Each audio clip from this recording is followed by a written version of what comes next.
నమస్తే, welcome to 99 TV. Pakistan army chief general Munir పరారయ్యాడా? ప్రస్తుతం ఇది చాలా ఎక్కువగా సర్క్యులేట్ అవుతుంది సోషల్ మీడియాలో, బాగా వైరల్ అవుతున్న న్యూస్. కారణం ఏంటంటే పాక్ ఆర్మీలోనే తిరుగుబాటు మొదలైంది. ఒక ఆయన ఒక veteran senior most army officer, he went on record in a నిన్ కెమెరా మీటింగ్.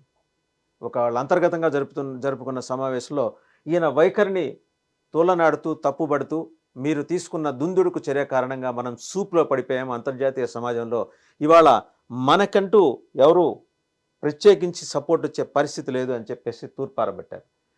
ఈయన ప్రెసిడెంట్ కావాలనుకుంటున్నారు, రేపొద్దున పాకిస్తాన్ ప్రధానమంత్రో ప్రెసిడెంటో కావాలనుకుంటున్నారు.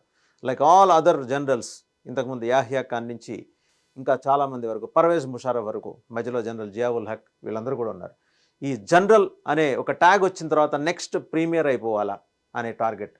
ఫస్ట్ ఈయన అసైన్మెంట్ ఐఎస్ఐకి DG, director general inter services intelligence, Pakistan గూఢచార సంస్థకి అద్భుతమైన సేవలు అందించి దేశంలో ఉగ్రవాదుల్ని విపరీతంగా పెంచి పోషించి ఎక్కడ పడితే అక్కడ క్యాంపులు నిర్వహించే పక్క దేశాల మీదకి వాళ్ళని ఉసిగొల్పి ఎన్నో దేశాల ఉసురు తగిలించుకున్న జనరల్ మునీర్ మంచి ఆరేటర్, అద్భుతమైన వక్త. తన మాటల కట్టుబడితోటి ఎదుటి వాళ్ళని సమ్మోహనం చేసి తన ట్రాప్లో తీసుకురాగలరు. అంటే ఒక రకంగా హిప్నటైజ్ చేయగలరు. అలాగే కొన్ని లక్షల మంది యువతకి ఉగ్రవాదంలో శిక్షణ ఇప్పించి అంతిమంగా మనం స్వర్గం చేరుకోబోతున్నాం, ఆ స్వర్గం మీ ప్రాణత్యాగంతోనే సిద్ధిస్తుంది, అక్కడ దేవుడు మిమ్మల్ని నేరుగా తీసుకెళ్ళి అద్భుతమైన సౌకర్యాలు విలాసాలు అందిస్తాడని చెప్పి వాళ్ళని బాగా పూర్తిగా వాళ్ళ సైకలాజికల్ మైండ్ సెట్ని మార్చేసి ఏ ఇబ్బందినైనా ఎంతటి కష్టాన్నైనా తట్టుకోగలిగే విధంగా వారిని తయారు చేసి అద్భుతమైన శిక్షణ ఇప్పించి వదులుతాడనమాట ఇతర దేశాల మీదకి. అనేకన్నా ఉసిగొల్పుతాడు అనొచ్చు. సో అలాంటి ఉసిగొల్పి ఉగ్రవాద ట్రైనింగ్ క్యాంపుల్ని, టెర్రరిస్ట్ ట్రైనింగ్ క్యాంప్స్ని చాలా వరకు పీఓకేలో నిర్వహించాడు. అలాగే కశ్మీర్లో కూడా కొన్ని రహస్య ప్రాంతాల్లో ఆయన నిర్వహించాడు. ఇప్పుడు ఇన్ఫ్యాక్ట్ మొన్న పహల్గామ్ అటాక్ జరిగిన 7 కిలోమీటర్ల దూరం నుంచి అడవి మొదలవుతుంది. ఆ అడవి ఒక 170 చదరపు కిలోమీటర్ల విస్తీర్ణంలో ఉంటుంది. వాటిలో జల్లెడపట్టి వెతికిన కానరాని ప్రాంతాలు కొన్ని ఉంటాయి. ఆ ప్రాంతాల్లో ఈయన ఉగ్రవాద శిబిరాలు నిర్వహించాడు. ఎలాంటి టఫెస్ట్ సిచ్యుయేషన్ అంటే, ఈయన దగ్గర ట్రైనింగ్ అయిన వాళ్ళలో మనం ముచ్చటగా చూడాల్సిన విషయం ఏంటంటే, for wrong reasons they were trained. అది మాత్రం ముందరే చెప్తున్నా.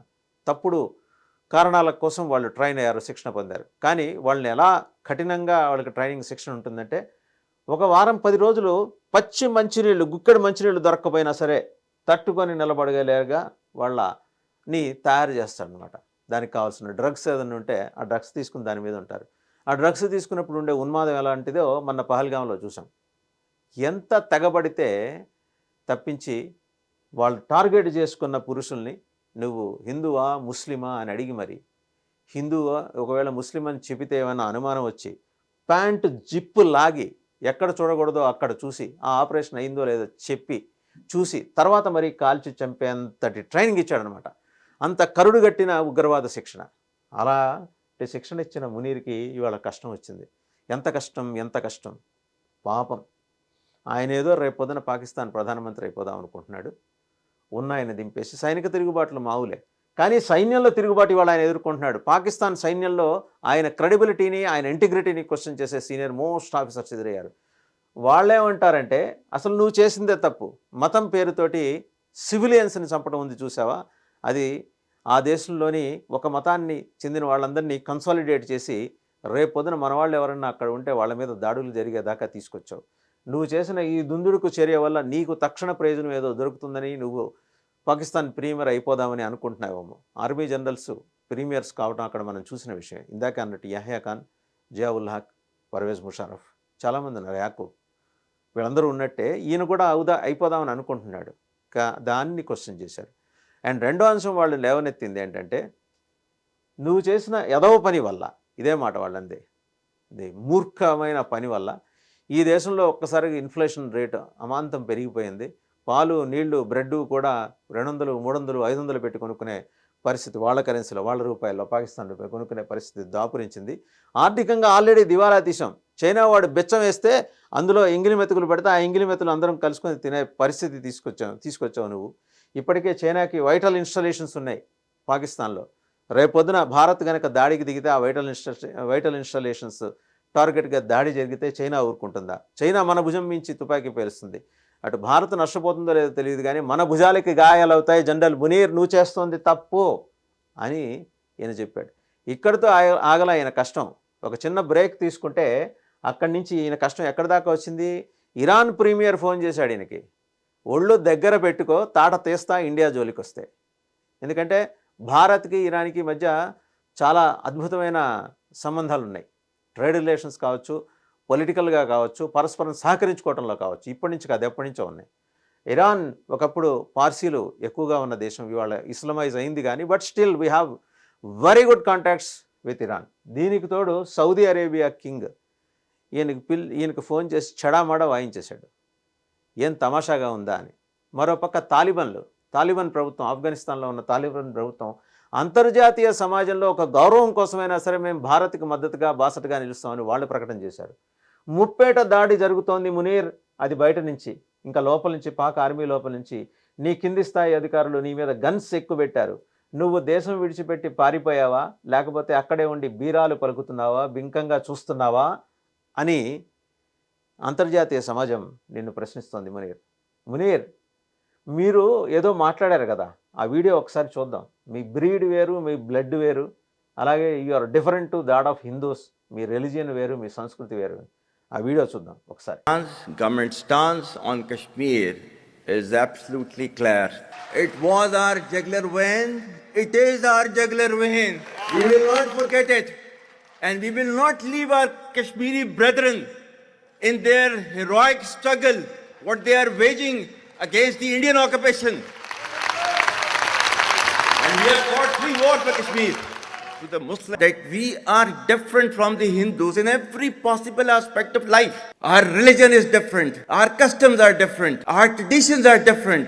Our thoughts are different. Our ambitions are different. That was the foundation of the 2-nation theory that was laid there. That we are 2 nations. We are not.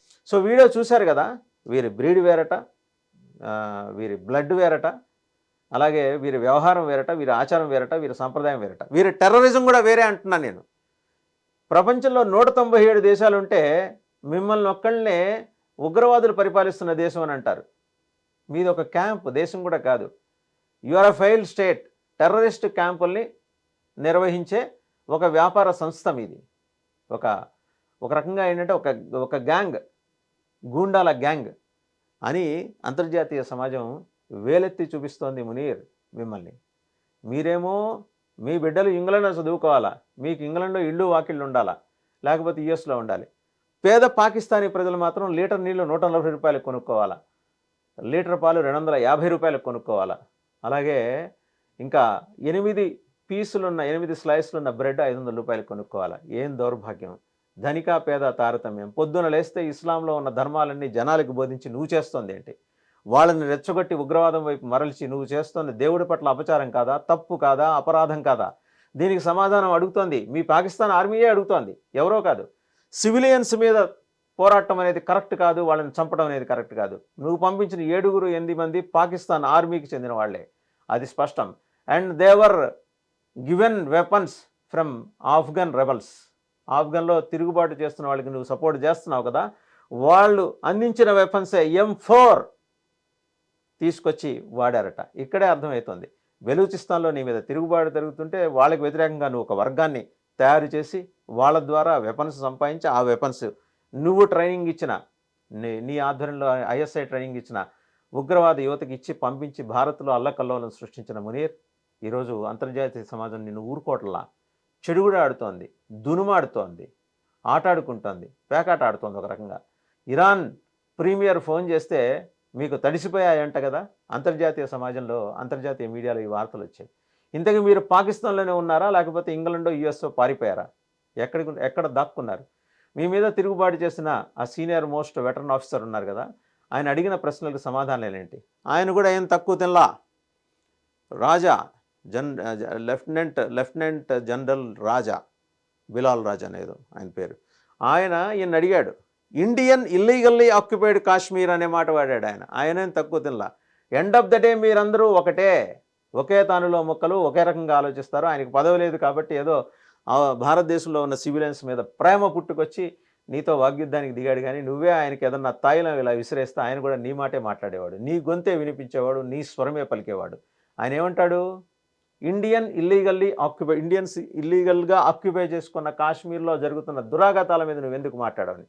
ఈయనకి తోడు ఇంకో పరమానంద శిష్యుడు ఉన్నాడు మీ క్యాబినెట్లో, డిఫెన్స్ మినిస్టర్ పాకిస్తాన్ క్యాబినెట్లో, ఆసిఫ్. ఆయన ఏమంటాడు? 30 ఏళ్ళుగా మేము ఈ దరిద్రానికి పాల్పడుతూనే ఉన్నాం, ఈ నీచానికి పాల్పడుతూనే ఉన్నాం. అడగనోడిది పాపం, అడిగినోడికి అడిగినట్టు సాయం చేసి డబ్బులు తీసుకుంటాం. సాయం అంటే ఏదో మానవతా దృక్పథంతో చేసే సాయం కాదు, ఉగ్రవాద శిబిరాలు నడపడంలో, ఉగ్రవాదుల్ని సరఫరా చేయడంలో, అలాగే వాళ్ళకి శిక్షణ ఇప్పించి పంపించడంలో. అందుకు తప్పించి ఐఎస్ఐ ఎందుకు పనికిరాదు. పక్కోడింట్లో పెళ్లి జరుగుతుంటే కళ్ళల్లో నిప్పులు పోసుకునే మీలాంటి దుర్మార్గపు నైత్యపు ఆర్మీ జనరల్స్ని పాకిస్తాన్ సామాన్య ప్రజానీకం ఈసడించుకుంటోంది, ఏహ్యభావంతో చూస్తోంది, అసహించుకుంటోంది. పక్క దేశం ఎలాగూ ఊరుకోదు, వెంటాడి వేటాడి తరుముతుంది. ఎలాగుంటుందంటే ఆ ఆర్థిక దిగ్బంధనం చేసింది ఇప్పటికే. మొత్తం మీతో ట్రేడ్ లింక్స్ కట్టాయి. మీ ఆర్మీకి రేపు పొద్దున తినడానికి 2 పూట్ల తిండి కూడా దొరకదు జనరల్ మునీర్, తిండి కూడా దొరకదు. మీ సైన్యం సంగతే మాట్లాడుతున్నా. మీ సామాన్య ప్రజానీకం సంగతి ఏంటి? వాళ్ళు ఏ పాపం చేశారు? వాళ్ళకి మతంతో, ఈ ఉగ్రవాదంతో, మీ ఉన్మత్త చేష్టలతోటి 80% మంది పాకిస్తానీలకు సంబంధమే లేదు. వారిని రెచ్చగొడతావు ఆ మతం పేరుతోటి. స్వర్గానికి దారులు ఓపెన్ చేస్తాను, ఇదిగో ఇప్పుడే రోడ్డు కట్టిస్తున్నానని చెప్పేసి వాళ్ళని మాయమాటలు చెప్పి నీ ఆరాలోకి తీసుకెళ్తావా? మునీర్, బహుశా ఇంతకుముందు ఎన్నడూ కూడా ఏ ఆర్మీ జనరల్ ఎదుర్కొని ఒక భయంకరమైన అవమానాన్ని నువ్వు ఎదుర్కొంటున్నావు. నీ సొంత ఇంట్లో తిరుగుబాటు, అలాగే దేశంలో అంతర్యుద్ధం, పాక్లో సివిల్ వార్ మొదలైంది, అంతర్యుద్ధం మొదలైంది. శ్రీలంకలో అధ్యక్షుడి భవనాన్ని ఖాళీ చేయించిన సామాన్య ప్రజానీకం సంగతి ఒక్కసారి గుర్తుంచుకో. ఆ విజువల్స్ కూడా మనం చూద్దాం. శ్రీలంకలో అధ్యక్షుడు, ఆ ఇమేజెస్ కానీ చూద్దాం. అధ్యక్షుడు భవనాన్ని విడిచిపెట్టడం, ఆ ఇంటి మీద ప్రజలు జరిపిన దాడిలో నీకు కూడా అదే జరగబోతోంది. ఇఫ్ ఎట్ ఆల్ నువ్వు ఇప్పటికీ ఇంకా అక్కడే ఉంటే అది మీ సైన్యమే చేస్తుంది, మీ ప్రజలు కాదు. మునీర్ సంగతి ఇది చూశాం కదా. పరారయ్యాడు, ఎక్కడ దాక్కున్నాడు? ఇప్పుడు అదో ప్రశ్న. సౌదీ ఆశ్రయం ఇయ్యదు, ఇరాన్ హెచ్చరించింది కాబట్టి ఇరాన్ ఆశ్రయం ఇయ్యదు. ఇరాన్ హెచ్చరించింది మనకెందుకు తలకాయ నొప్పని ఇరాక్ ఆశ్రయం ఇవ్వదు. యూరోప్లో ఏ దేశము ఈయన నెత్తిన పెట్టుకుని ఊరేగటానికి సిద్ధంగా లేదు. ఇంగ్లాండ్ ఒక్కటే ఈయనకి సేఫెస్ట్ ప్లేస్. ఈయనకేంటి? చాలామంది పాకిస్తాన్ మాజీ అధికారులకి, డబ్బు చేసిన వాళ్ళకి, బాగా పేదలకు కాదు, డబ్బు చేసిన వాళ్ళకి ఇంగ్లాండ్ ఒక సేఫెస్ట్ ప్లేస్. ట్రంప్ నువ్వు వస్తానంటే అలా విమానం నుంచి ఇలా దిగ్గానే రెండో విమానం ఎక్కించి పంపిస్తాడు. నీ పాస్పోర్టు వీసా తీసుకొని చించేస్తాడు ట్రంప్. మునీర్ గుర్తుపెట్టుకో, ట్రంప్ తాట తీస్తాడు. వెనకట బైడెన్ ప్రభుత్వంలో జరిగినట్టు సౌకర్యంగా అన్నీ మీకు జరుగుతాయనుకోవటం లేదు. పోనీ మీ ప్రియమిత్రుడు అని మీరు భావిస్తున్న చైనా మిమ్మల్ని దగ్గరకు రానిస్తుందా? నీ కారణంగా మా వైటల్ ఇన్స్టలేషన్స్ మీద భారత్ దాడి చేస్తే నిన్ను తాట తీస్తామంటుంది. సో ఇన్ని వైపుల దాడి జరుగుతుంటే మునీర్ నువ్వు ఎక్కడ దాక్కున్నావు? లేకపోతే నువ్వు తరచూ యువతని రెచ్చగొట్టడానికి చెప్పే స్వర్గం కోసం వెతుక్కుంటున్నావా? సమాధానం చెప్పు బయటకు వచ్చి.